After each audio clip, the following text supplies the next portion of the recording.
All right, welcome back to my channel, everyone. Today, I'm thrilled to introduce a remarkable guest, Skylar Romines. She has 17 years of experience in the commercial insurance space. Skylar has just embarked an exciting new journey by founding her own company, ATW Advisors.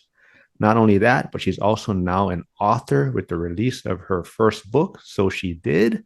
And today we're going to dive into her inspiring story and learn more about this rising star on X. So, welcome, Skylar. Hi, thanks for the introduction. Thanks for having me here.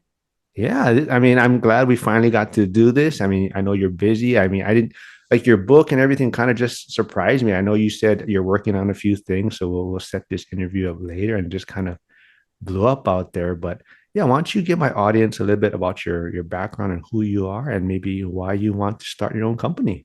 Sure. So, as you alluded to, I've been in the commercial insurance space for 17 years. So, started when I was pretty young, and I spent a couple years with a captive group out of Dallas at one point, which focused on larger publicly or privately held contractors.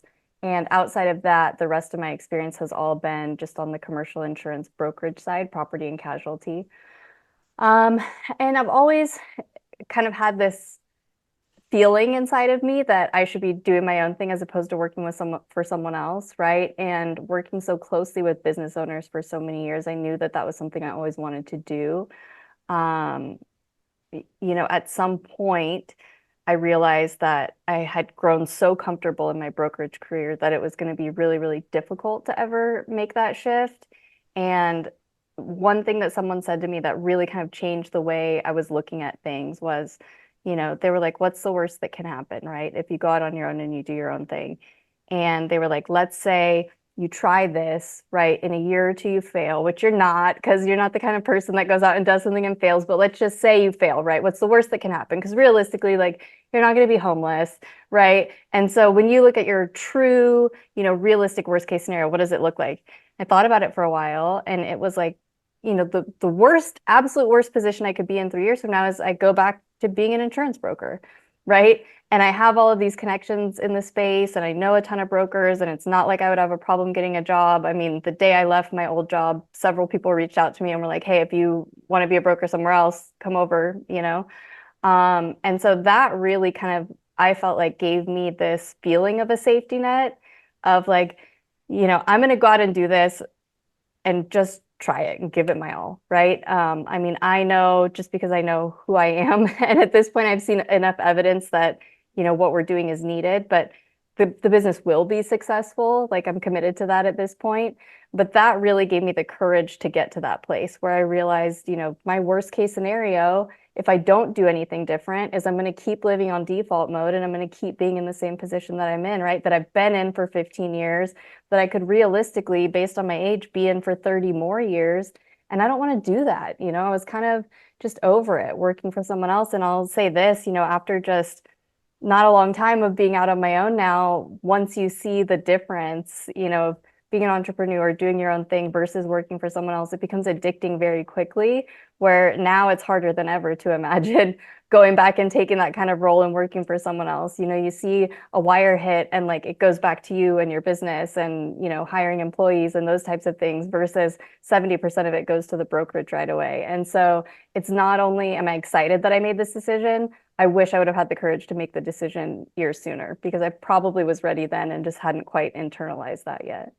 But you have 17 years or so in this space. So like you started like when you were 15 or like how? Uh, yeah, I got licensed as a broker when I was 19. Wow. So yeah, I was pretty young. So everybody can do the math on how old I am now. But And directly into like commercial insurance? mhm. Or wow, interesting. I thought usually most people start in, your regular personal insurance and oh, No, no, I actually had started my first business when I was 15. I started a babysitting and tutoring company and I ran that for a few years, not very formally, but enough that I had several employees and kind of didn't even notice that I was running a business at that point, but just built enough of a client base that I had to have other people working for me. So I got a little bit of um, exposure to that world that way. And then when I went to college, I quit that and worked at Nordstrom for about a year and a half. And so that I always go back to my time at Nordstrom because I don't know if you know this or not, but Nordstrom is known for stellar customer service. And I'll joke that like they lock you in this room for a week before you get to go out on the sales floor, but it's not really a joke. They do put you in a room with all the other salespeople, make you watch these old, 80s style videos with the old cell phones. And it's all about just customer service, how to treat your customer, how to treat your client. And I think even though I was only at Nordstrom for about a year before I got licensed as a broker and got into the commercial insurance space, that training, that week of, it's almost like you're a prisoner or something locked in that room for a week, just having to watch the videos over and over again. But they truly do brainwash you into how important customer service is and taking care of your client. That week working for Nordstrom has stuck with me through this entire almost 2-decade career. And I think it's like a critical thing that just embedded in who I am now, not only in my professional life, but in my personal life too. If I go out and there's stellar customer service, it really sticks with me. Like I'll tip someone 50% of it's great. Versus if I go out and there's terrible customer service, it stands out so quickly. And immediately I go to think like, God, at Nordstrom, they would never have this. You'd be fired immediately, right? So I think that attitude was something that was really valuable. But yeah, I mean, by 19 years old, I was putting myself through college. So I was going to college part-time and I was working on the brokerage side. Wow. So you're talking about customer service and Nordstrom. So tell me about how ATW Advisors was started. Is that what it's based on, like customer service, or what separates it from other companies? Sure. I think there are a few things, right? I think customer service, like I said, between the Nordstrom thing and just kind of my personality is embedded into who I am, right? Like I'm kind of a caregiver to begin with. That's just my personality. I don't know if it's a maternal instinct thing or just, it comes naturally to some people. One of my driving forces is like I really like to take care of people. I like to see other people happy, right? And so for me, like a lot of people will ask why insurance? And when I think about that, it's like, I don't have necessarily like a burning passion for insurance, right? But what I get to do in my role is I get to take care of people and I get to help them grow their businesses and make sure that their businesses are protected. And those are all things that I'm extremely passionate about. And the fact that I happen to be good at insurance and know a lot about it is just a vehicle to help me do that, right? It's really not about insurance at the end of the day. It's about the people that you get to work with. It's about the businesses that they've built. It's about helping them, continue to protect them so that they can continue in their core business and grow it even further. And so ATW was really born from, after spending so many years on the brokerage side, a lot of clients kept asking for, especially as the market turned, right? So we've seen a shift in the market over the last several years where the market's much harder, especially in the commercial property space, especially for commercial real estate owners. And a lot of people kept asking, we want someone who's, kind of in a consultant role, but really more taking over this function for us because a lot of people don't like the headache of dealing with insurance, which is fair. They want to be focused on their core business. It's really not worth their time except that when it gets so expensive or they're not able to obtain insurance, then it has to become, they have to dedicate time and resources to it, which they don't really want to. So it became a matter of, people were asking for this service and it didn't really exist, right? And what I realized at some point was I've always wanted to go out on my own, start my own business. There's a much higher there's a much higher, threshold to overcome to start your own agency. And starting your own agency is very regulated. A lot of large clients can't follow you because you just won't have the resources that large brokerages have, those types of things. But starting a consulting firm has a much lower barrier to entry where you're not bound by some of these regulations. You're not bringing them over. You're not actually placing business as a broker. So you're not competing with the brokerages. And it was much more possible for me to retain some of the clients that I already had, as well as build on a new clientele while launching this new thing. So that's really where ATW was born from, was there was clearly a need in the industry because we didn't have anyone to refer our clients to. So I knew that nobody was doing what I wanted to do. And it was an opportunity for me too to kind of make that break and make a leap over from employee to entrepreneur. So everything just kind of worked out, right place, right time when the universe is telling you that it's time to make this change. And that's what it felt like for me. Yeah, I heard you talking about that on another podcast. You were kind of saying that people kept asking you about this kind of niche, and you're like, there's nobody that does it. And so why not you? And you kind of mentioned also, I think it was owner's insurance rep firm and like an Mhm. insurance consultancy. Like, is that how would you explain what that means? Yeah, so I think the terminology sits well with a lot of people, right? Especially if they have experience in the development or construction space. Everybody's kind of familiar with what an owner's rep is. And so when you say insurance consultant, the term consultant turns a lot of people off, right? And B, when they feel that it's an owner's rep, an owner's insurance rep, they know that you're working for them. And that was a really important piece of the business model for me was, even the best brokers, because I'm not here to, you know, say that brokers are bad, brokers are inherently bad or anything else, but even A plus brokers have all these different people who they need to take into consideration to do their job well. And I know that because I did it, right? It's your clients, it's your brokerage, it's the wholesale brokers, your carrier partners, your TPAs.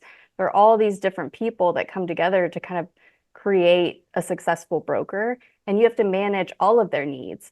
Whereas as an owner's insurance rep, I'm only being paid on a flat fee basis by my clients, and the only interest that I need to represent throughout the whole process is my client's interest.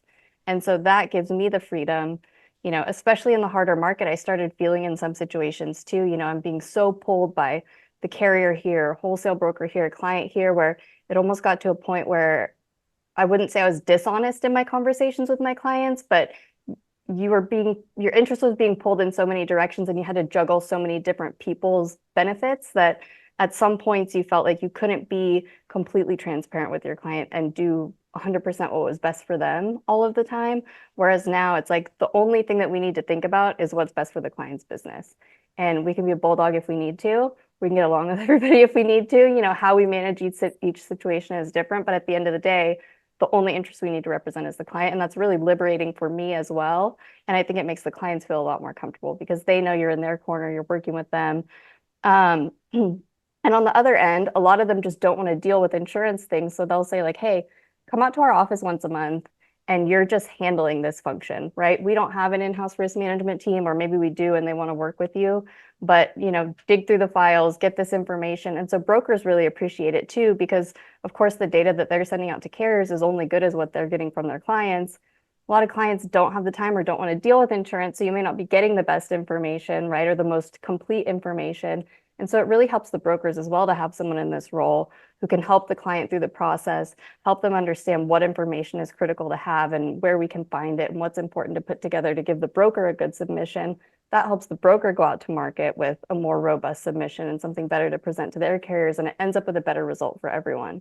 So a lot of people say, consultants or owner's insurance rep are a barrier between the client and their broker, but we're really trying to be a bridge, right? And just bring everyone together and get a better result for everyone involved. And so far, we've been pretty successful in doing that. So I think it's working.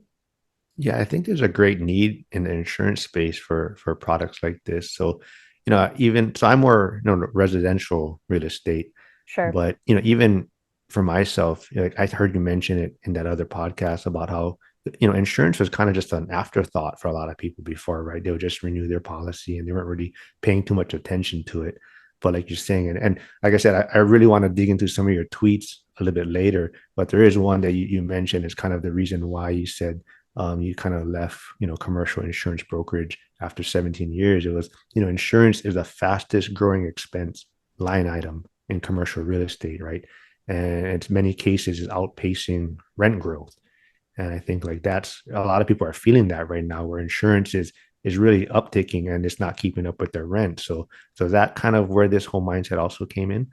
Yeah, I mean, that's definitely a big push, why it was the right time now and why it was so important to create this firm, right? Because I've always had kind of this entrepreneurial spirit. I could, for me, I could have done this 5 or 10 years ago, but it wasn't the right time in the market, right? And so what this was really born from was our clients saying things like that, where it's like, deals aren't penciling because of insurance, whether it's just like you alluded to, our insurance line item is our OPEX is outpacing the money that we're making. And a big part of that is insurance. Or what I had come up several times that really started, hitting me that things have changed. We're in a different world now.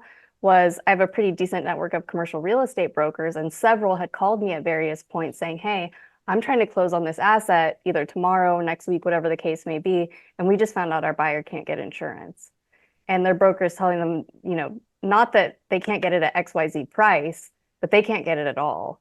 They don't have the capacity to get it. And so that's when I really started realizing these people need more help than they have access to at this point. And so that's what we wanted to do. But yeah, to your point as well, in many cases, every time we can save them a dollar, that's value engineering for their portfolio too, right? And sometimes brokers brokers all work differently, right? Sometimes they're working with their clients in that manner. Some brokers are just trying to get the best coverage, which is not always the cheapest. Some clients want the best coverage and they're willing to pay more for it. Some clients aren't really interested in having the best coverage. They just need the cheapest coverage right now. And so I think understanding the client's motivation and what type of insurance purchaser they are is also a really important thing.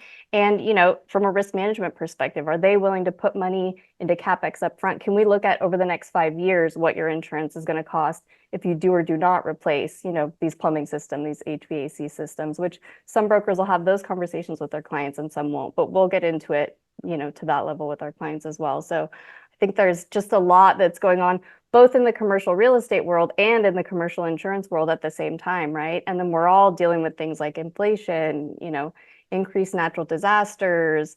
The world just looks completely different today than it did 5 years ago for everyone. And some of the impacts of that were really being felt. So it felt like, again, just right time, right place. People need help and it's help that I can provide. So why not do it? So right time, right place. And has it just been a smooth transition? Or maybe what kind of, challenges have you faced trying to get this off the ground? And even like the name, where does ATW come from? Sure. So it's definitely not smooth, right? Like the new entrepreneurial journey always has some bumps and bruises. I think the biggest thing, and it's funny, someone actually called me out on this recently without intending to, was she works with a lot of business, small business owners and new business owners. And without me telling her anything about my personality, she had said to me, a lot of business owners think if you just keep increasing revenue, then all the problems are gone and everything's fine. And I'm like, that made me reflect on myself because that is, having come from a sales role and now being a small business owner myself, like that is very much how I went into this was like, if I can just get enough clients, if we can just make X revenue amount the first year, X revenue amount the second year, we're going to be fine. We're going to keep things rolling and everything's going to be good, right? And what I didn't think about was how many back-end processes and things you have to set up. It's not all about just revenue. In fact, we've been very blessed in terms of revenue. We signed 3 clients 2 weeks before the firm even launched, which was something I was definitely not expecting, right?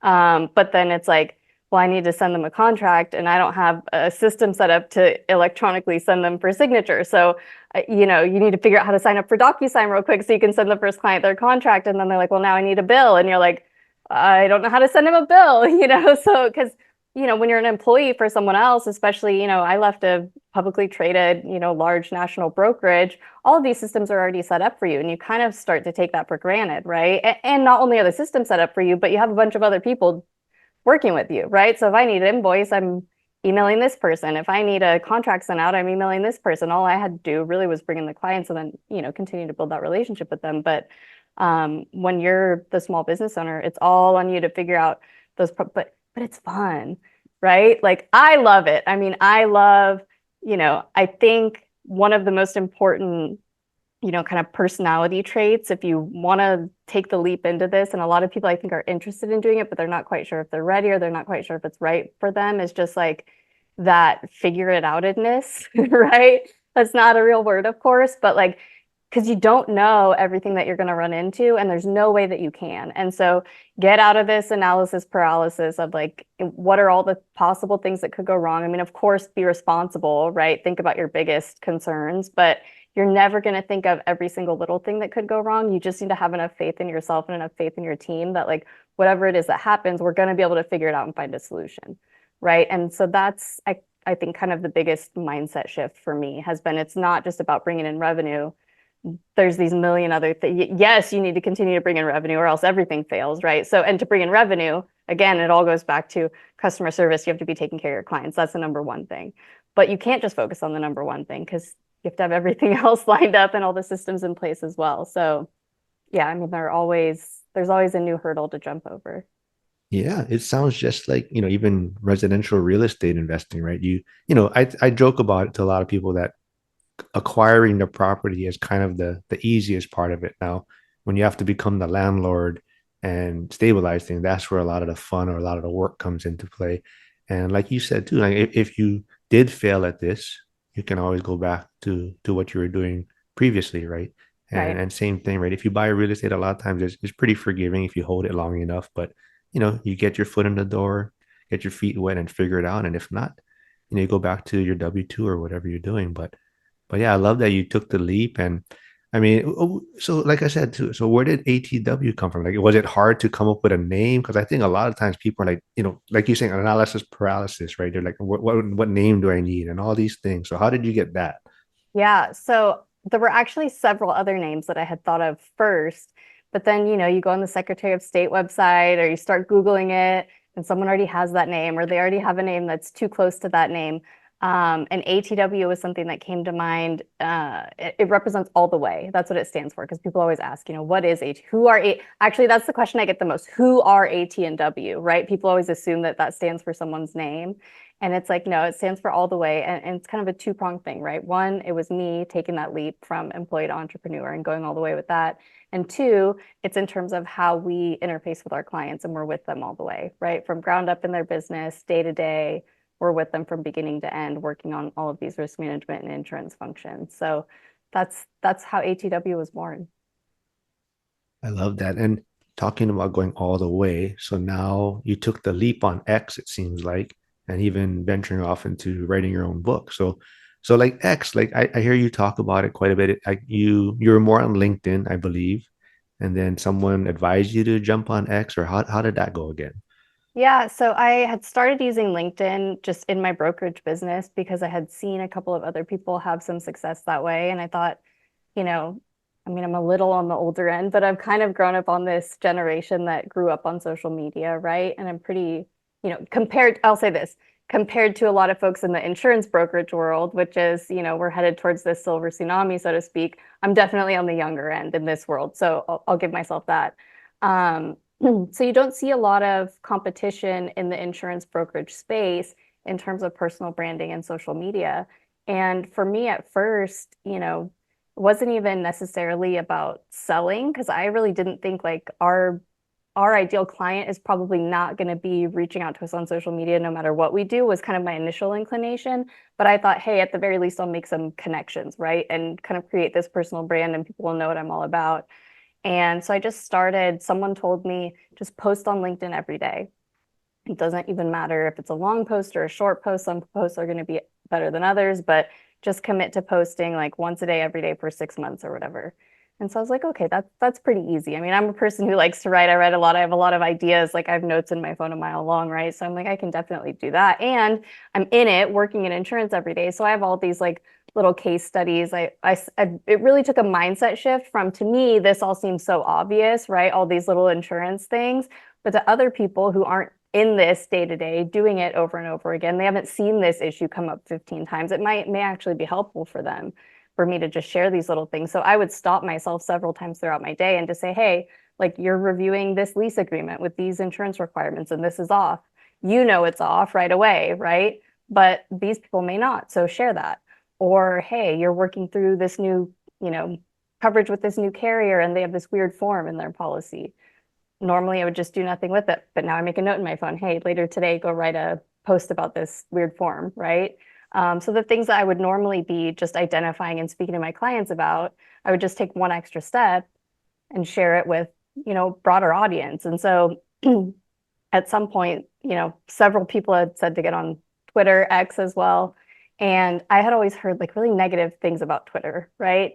Where it was like, this is this toxic place. And there is an element of that, to be fair, right? But it's all, political drama and people being mean to each other. And, initially I was like, why would I subject myself to that? Like, there's no reason for me to be on a social media platform where people are just being mean to each other and throwing stones all day. And then someone was like, no, but there's real estate Twitter, retwit, which I guess now is Rex, right? But it was retwit at the time. So someone's like, you have to get involved with retwit. Like you're going to make a lot of connections there. You're going to meet a lot of great people. You may even get some clients. And I, at first, honestly, had no belief that that was really going to happen, but I'm a yes kind of person, right? Where I'm like, I'll try it, right? I don't, normally go into it with a positive attitude. I'll even go so far as to admit that when I joined Twitter, I probably joined with a much more negative outlook on that than I do with most things in life because I had heard so many negative things about Twitter where I was thinking, there's no way this is going to work, but I'll try it anyways. And it's ended up just being a really great resource for me, right? Where actually I think I'm connected with more people on Twitter than even LinkedIn now. More business has definitely come from Twitter in the last 6, 8 months since I've joined than from LinkedIn. And I've just made a lot of really good friends, and it's been a, great resource for me to learn from other people too. It seems like there's much more open sharing on Twitter versus on other platforms, which again has its positive and negative side effects, right? Because when people feel free to share openly, you get some negativity with that as well. But I think if you can get past kind of the inherent, maybe darker side of human nature issues that you have to deal with on Twitter, it becomes a really great resource for business and just for making connections with people. Yeah, I love it over there. I think I have the most fun on that platform. And Yeah. maybe I could have heard wrong on like I said, your other interview, but was your first clients for ATW through Twitter or X? Yeah, the first, I think, 2 or 3 clients who officially signed contracts with us were either Twitter or referrals from folks on Twitter. No, that's So, amazing. Yeah. yeah, So it worked. crazy. It worked. It's working, right? Yeah. I think it's working. Yeah, the net positives still outweigh all of the issues with Twitter, right? I mean, people are going to make fun of the way you look, some of the things that you say, tell you your forehead's the size of Pakistan, all of these things that you kind of have to go through to be there. You definitely have to have a thick skin. I think if you can't make fun of yourself and laugh a little bit, you're not going to have a good time on Twitter at all. For me, like I'm very good at self-deprecating humor, so maybe it says something about my personality too that I've thrived so well there compared to other platforms. I mean, I definitely feel more comfortable being able to be myself and being made fun of a little bit, which is what you get on Twitter versus, being on LinkedIn where you have to be very buttoned up all the time and you can't really say the things you want to say. And you kind of have to have that corporate face on. I get on Yeah. LinkedIn and I feel like I have to wear my dad's suit. And that's how I felt in corporate America too. And that's kind of what I'm trying to get away from in my life, where I'm really trying to not create this authentic identity because I already have it. But I feel like when you're living in the corporate world, you have to kind of hide pieces of yourself, right, to be successful, or because you have corporate eyes on you all the time, which that was a weird thing towards the end of my time before I left and launched ATW as well, was I would get calls from different managing partners throughout the US, like, hey, we saw your LinkedIn last week, or hey, we saw your Twitter. And they would always say, like, for the most part, I worked for a really supportive company that would say positive things, but in the back of your head, you're always thinking like, okay, but they're also letting you know they have eyes on you, you know? So Yeah. even though they like it today and they're saying like, and some of it may be a little, tongue in cheek where they're like, oh, you're so brave for posting that, and it's like, okay, what are you really trying to tell me here? Maybe there's another message being sent. So, Yeah. um, That's what I love about you on X though. I mean, like you said, you got to take the good with the bad, and there's some mean people out there, and definitely, there's some stuff going on that, you know, if you can avoid it as much as possible, it does make X a great place. But I love how you just kind of roll with it, and if someone takes a shot at you, you just fire back, or you kind of spin it to kind of make fun of it in a sense. So like you were talking about, they tease your forehead or whatnot, or there was this kind of bunch of tweets. I guess they're saying you're a fake account, you're a man, and so how did that come about? I don't remember who started that, but yeah, I mean, the forehead one was funny because someone first said my forehead was the size of Pakistan. That was like the week I joined Twitter, and I was like, oh man, what did I get myself into? Right. And then I was like, that's actually a really hilarious diss because if you look at Pakistan on a map, it's a pretty small country compared to other countries, right? Like if I was really trying to hurt my feelings, you could have said it was the size of Russia or like some large country. So it was pretty funny. And then someone else said, my forehead's as tall as the Burj Khalifa Tower. And then it became kind of this almost inside joke where some of my friends were posting pictures of like my forehead with the state of Texas on it or like other really big things on it. And it's like, again, if you can just laugh at yourself instead of getting offended by things, well, A, life is so much easier in general, but B, Twitter is going to be so much easier for you.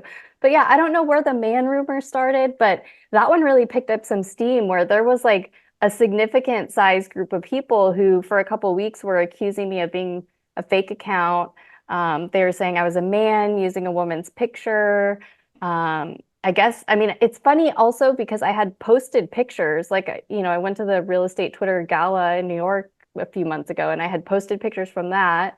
I mean, I don't make a habit of posting pictures of myself because that's really not, I don't want to get a certain kind of following on Twitter. I want to be there mostly for professional, and some fun. But um, I had definitely posted some pictures of myself, enough that you would hope you would know I wasn't a man. But to kind of clap back and laugh at that, I went out with some friends that weekend and just posted a picture where I was like, yeah, I'm this big, ugly man, for sure. And so I think that kind of helped that die down a little bit. But I don't know how that rumor started, other than just people saying, hey, one person said, like, there are no real females on the internet. There are no real females on Twitter, which it's like obviously a crazy, thing to say, especially when I'm not operating under an anonymous account. I could understand that if I had an anonymous account, right? But I mean, my Twitter is linked to my LinkedIn, where you can see I'm a real person. I'm linked with other people too. So it was kind of a ridiculous rumor to start with, but it did pick up a lot of steam. So it was interesting. And then it's interesting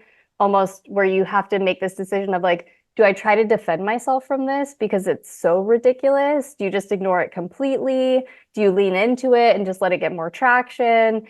And that's kind of a question on Twitter in general, where you have to kind of think like, what is the quality of views versus the quantity of views, right? Like you kind of have to be a little bit careful about what you post, because yeah, you can definitely post things where you're going to get a million views, but you're going to get a lot of heat with it. You're going to get a lot of weird followers. You're probably going to get some attention you don't want, right? Versus if you just post about insurance all the time, you're going to be boring and nobody's going to want to be around you, which is kind of how I started Twitter and quickly realized I had to make a shift there, right?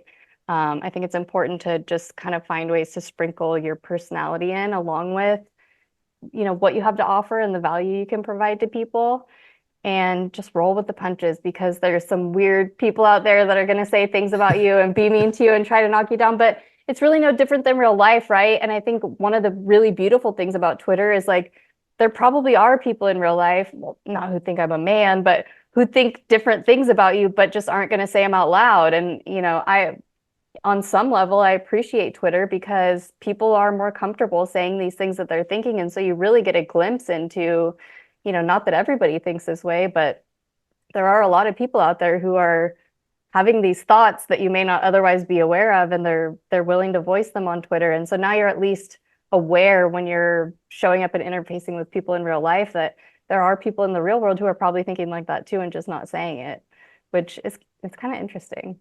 Yeah, I love talking about like community and building relationships. And like one of your tweets, you talked about like, if you look at the people in your circle and do not feel inspired, you don't have a circle, you have a cage. Yeah, And that's a I good think, one. That's yeah, a good no, I mean that yeah, like I said, that's you put out great stuff, and a good like one. I said, you're witty and raw, and I think that's why I enjoy following you. But Yeah. yeah, I'm super big on community and your circle. And I think, in my community, we always talk about auditing your network. So, I think that's super important. So for you, like you're saying, switching, starting your own company, starting your own business, has that been a challenge in maybe your circle in a sense? I would say this. My circle hasn't changed since launching ATW. I think I've been a little bit open about this on Twitter, although I don't talk about my personal life too much, right? But a few years back, I really went through, like you referred to, an audit process, and really looked at, how I was showing up in my life and how I was contributing, what am I happy with in life? What am I not happy with? Right. And there's things on both sides of that spectrum. And then how am I showing up and contributing to some of these negatives? And then how are other people in my life contributing to these negatives? And if there are people who consistently are a liability instead of an asset, which my life was full of them at that point, why are they still here? Right. And what do I need to do differently to make sure that I'm protecting my energy and allowing space to become the best version of myself? Because I can't do this with all of these people around. And so that's a really difficult, I think, kind of mindset shift to go through, where it was like, I need to, for them and for me. And I don't know if you saw this, I think I posted it on Twitter at one point, but I use what I call kind of a solar system model now, where it's not that I wanted to cut people out of my life, but a lot of people were in these inner circles or these inner rings. You're in the middle of your own solar system, you're generating the energy and like the light. And if you let too many people in that inner ring around you, they're going to suck that away from you and you're going to have nothing left. And that's kind of the life I was living up until a few years ago, where like I was giving so much to other people and not getting anything in return, that I really had to do the audit just to keep generating new energy and staying alive and growing and thriving, right? Instead of just surviving. And so I think you can keep certain people in your life, but maybe they belong in ring 5 or ring 6 versus ring 1 or ring 2, right? And how much access they have to you, what level of information you share with them, how much time you spend with them. And I say it like half jokingly, half not jokingly, but there are certain people now who, used to be really draining to me where we'd sit on the phone for 3 hours in a week and they would just complain about all their own problems. And I'm just your free therapist, right? And now I think of it in the back of my head like, this person's in ring 5, like they get 20 minutes a week, and you kind of have to. I mean, it's not so cut and dry, but if they're not giving anything in return, not that relationships are meant to be transactional and you always have to give and take like that, but people who consistently drain you and never give anything in return aren't people who belong in rings 1 through 3, right? And so what I did, and I think we talked about a different tweet earlier where I talked about how lonely this process is, right? Because someone else had posted something along the lines of, if you want to lose 90% of your friends, focus on your mind, body, and business for 12 months. And that resonated so much with me because that's the process I had just gone through where I was like, for the first time in my life at, 32, 33 years old, I'm going to put myself first. I'm going to focus on becoming the best version of myself. And the people who are meant to stay in my life will stay. And the people who leave because of that were never meant to be in my life to begin with. And that's a tough journey to go on. It's lonely, it gets sad at times, but you end up on the other end with this space for new people to come into your life. And, you fill your life with more, quality people, more what I call HCHs, which are highly competent humans or highly capable humans, which has really helped me, to your point, on my journey of entrepreneurship. Like I didn't have to build a new network going through that because I had already had this network in place. Had I done this 3 years ago, it would have been a very different story. But it seems like God or the universe or whatever, different people have their different perspectives. But when you need a certain person in your life to be a resource for a certain thing, the universe has a way of giving that person to you. And I feel like on my entrepreneurial journey, that's kind of happened time and time again, where I couldn't always see the next stone in my path. But like when I finally got brave enough to just take that step anyways, somebody laid down that stone for me and I had somewhere to put my foot down, right? And so I think different people that you build relationships with, you may not even realize like at what point in your life they're going to be the tool that you need or you're going to be the tool that they need. But things do tend to work out that way, at least in my experience. When you just have faith that they will and go for it anyway, it tends to work out. So that was So a much long notes I'm answer. going to get. No, so much notes I'm going to get from this. But Yeah. same thing. Talking about some of your tweets, I think there was one. There was a photo you posted about like you said, you're going out to an event with Hmm. other real estate people, and you kind of like, hey, do you folks notice something? And it was basically always a bunch of males in the photos with you, Yeah. and it was you by yourself. Is this also the reason why you decided to write this book, the book So She Did? Is there any relationship to that as far as maybe motivating women to strive for different things? Yeah. I mean, I hadn't made the connection between those two things mentally yet, but that makes a lot of sense. I think where the book really started for me was I kept reading, I was in the commercial insurance world, and then I had worked really closely for years with home builders, developers, and commercial real estate firms for almost 2 decades, right? And all of those industries are extremely male dominated.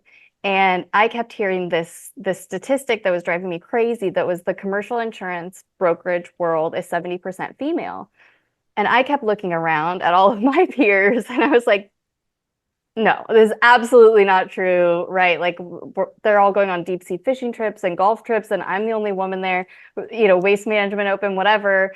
And there might be one other woman at my level, or one or two that you see who you can relate to within a giant company. So I'm like, where is the 70% figure coming from? And what I finally realized was it probably is accurate, but most of the women were in kind of more support roles. They're in these hourly pay roles or these low paying salary roles versus, being in positions of ownership or equity or even, like a broker where they're making money off of commission, have the ability to build their own book with as much upside as they want.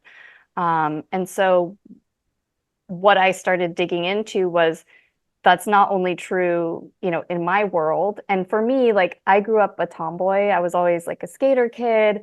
I was kind of overweight and unattractive when I was younger. So I was always just kind of one of the guys that I know things changed at a certain point, thank God. But I was always kind of one of the boys growing up. And so for me, it was a very natural environment to be in where I felt comfortable.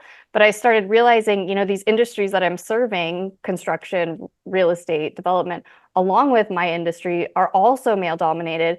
And a lot of women aren't like me, where they grew up being one of the boys and they're comfortable being in that space. And so what that's doing is keeping a lot of women away from a lot of opportunities because they don't want to go to the networking event alone where they walk in and they're the only one wearing a dress, or they're the only female there and all the boys are talking about their last golf outing and they don't golf, or whatever the case may be, right? And so that was really what prompted me to write the book. And I reached out to some of my networks. I reached out to Crew Network, which is commercial real estate women, and I'm involved with the Orange County chapter. I reached out to NAWIC, which is North American Women in Construction, and I was like, hey, are there women in positions of ownership, equity, even project managers, like these traditionally male roles who, have built something, who would be willing to share your story with me for the book? And that's kind of how it all started. And luckily, we had several dozen women who reached out who were willing to share their stories for the book. And I think they were really compelling and really resonated with people. What's interesting to me is a lot of the things in the book have not only resonated with women, but have resonated with men too, where some of the I think some of the chapters and some of the lessons to take away can really kind of be relatable for anyone in business, right? If you're trying to grow a firm or start a firm. And then some of the other things were more uniquely things that women go through. And how do we address those things? And that's where the book came from. But yeah, And I I mean, think, to your y- point, you still see it, right? Where there are certain events that I'll go to. And again, for me, it's funny, like we can all take a group picture and laugh, but a lot of women would see that and just turn around and go back to their car and not even ever make it to the event, right? And so really want to create, a more comfortable space where women feel comfortable showing up and being themselves. And I think we're getting better. We're getting better. Like the Twitter X Gala, I think was about 25% women last year, which was awesome to see. Out of about 200 people, I think there were 50 or 60 women there. I'm rough numbers, don't quote me on this, but it's a heck of a lot better than a lot of commercial real estate events are in terms of that gender disparity. So that was really promising. no, I love that. And so I'm hoping like this interview helps me get more females willing to come on and tell their story. Because I don't know if I told you before, but it's hard. Like, I reach out to them and ask if they want to come on. And a lot of times they don't want to get on camera or they don't want to say anything. And like you're saying, you go to these events and a lot of times it's male dominated. So I'm really hoping to get more women to share their stories and share their journey about what they're doing. Even if it's not real estate, whether it's another business or something that they're Yeah. starting. But I love that. And you know, maybe this is going to age you a little bit, but I also heard you saying, I believe 2024, you've done more things or tried new things before the previous 35 years. And so 2024 was a big year for you. So, book, the company, but what advice would you give to anyone looking to maybe start their own business? I think just do it, right? Just do it. If you are confident that you are the type of person who can just do it. And if you're not, work on building yourself first, right? I think a lot of people have a tendency to focus on all of the external factors. What's step one? What's step two? And even I went through a phase where I was asking that, like, if I want to launch my own firm, what do I need to do? What do I need to set up first? What do I need? And I think the more important thing is focus on building yourself so that you feel prepared to just find solutions, and whatever the issue is that pops up, you have faith in your ability to fix it, right? And build your network and have people to lean on. This is something that, again, until a few years ago, I was lacking severely, where I've kind of always been fiercely independent. If anything, I've just always taken care of other people. I've never been one to ask for help. And so that was a big mindset shift that I had to go through and continue to go through, is like just being able to lean on other people who are maybe a few steps further ahead in their journey than you and are willing to share information. Where I always felt like, I love helping other people, but if I ask anyone else for help, then I'm a burden. And so I really had to work on my mindset shift of that too, where it's like, no, these people are even further ahead and doing better than you, why wouldn't they feel the same way that you do, where they're willing to help other people and want to help other people on their journey as well? And it's not a burden. They probably enjoy, especially if they're offering you help. I mean, for me in the past, even people would like reach out and offer help, and I'm thinking, well, they don't really mean that, and I don't want to bother them. I don't want to take their time, or I don't want to whatever. And so that's another tip that I would definitely give. I think women especially, but people in general, kind of they feel bad if they're, you know, taking time or taking resources from other people. And it's really important to, have mentors, have a network, have people you can depend on. Of course, don't always take and never try to give anything in return. There should always be a balance there. But don't be totally uncomfortable taking help when you need it, because you need that to grow. You cannot do everything and you cannot exist in a vacuum, right? Or you can to a point, but it's always going to limit your growth potential. So I'll just kind of take two things from some tweets that you put out. Okay. So, hey, I don't know who needs to hear this, but you can literally just do stuff. And here's the thing, nobody really knows what they're doing. Some people just figure it out anyways. I think, that's great advice for anyone wanting to take this leap, starting, entrepreneurship, starting a business, getting on camera, doing interviews, starting a podcast. But before we wrap things up and kind of, uh, figure out where people can connect with you, buy your book, I do want to finish up with one last thing.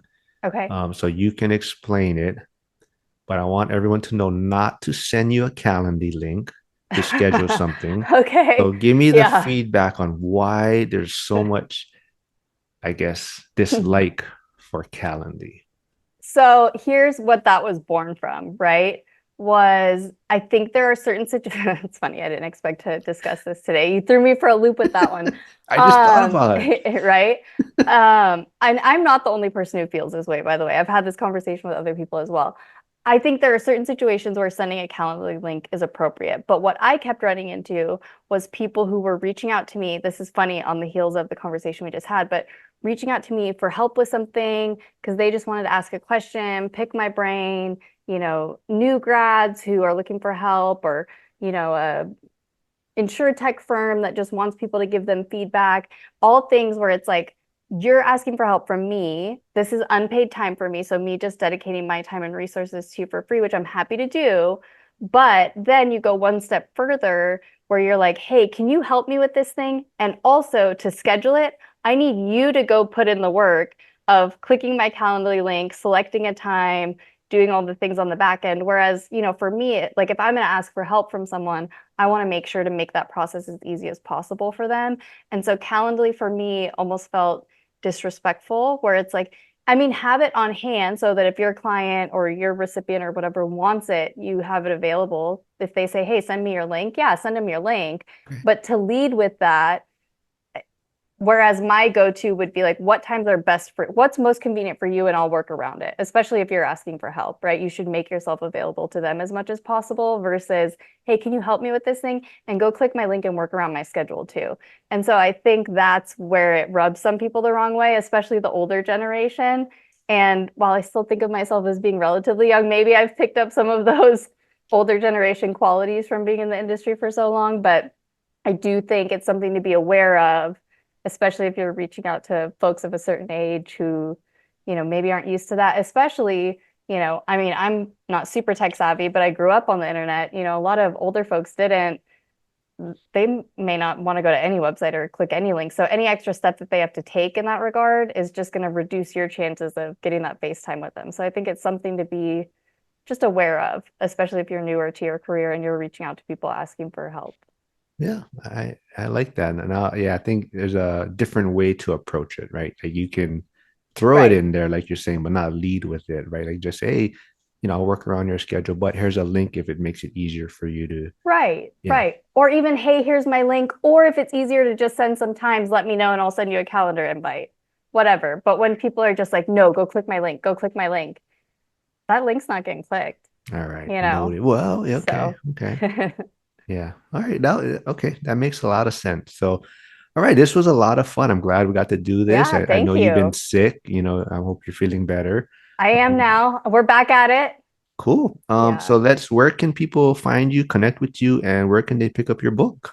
For sure. So the book is on Amazon. It's called So She Did. My name's Skylar Romines. And then as far as connecting with me, Twitter is a big one, right? At Skylar Romines. I'm on LinkedIn too, if you want to connect there, I guess. Not my favorite platform, but I'm on it if you want to talk to me there. So Yeah. those are the I main always feel ones. underdressed when I go over there. Right? Yeah. Yeah, I always feel like I have to put on a, pantsuit or something to show up on LinkedIn. So All right. Well, this was a lot of fun. So thanks for doing this. And like I said, hopefully we can get you on some of my lives coming up. So we can do this again. for sure. And get some more women on here. Yes. Yes. All I need right. you to promote that then. Awesome. All Thanks, right. Mark. Thank you. Bye.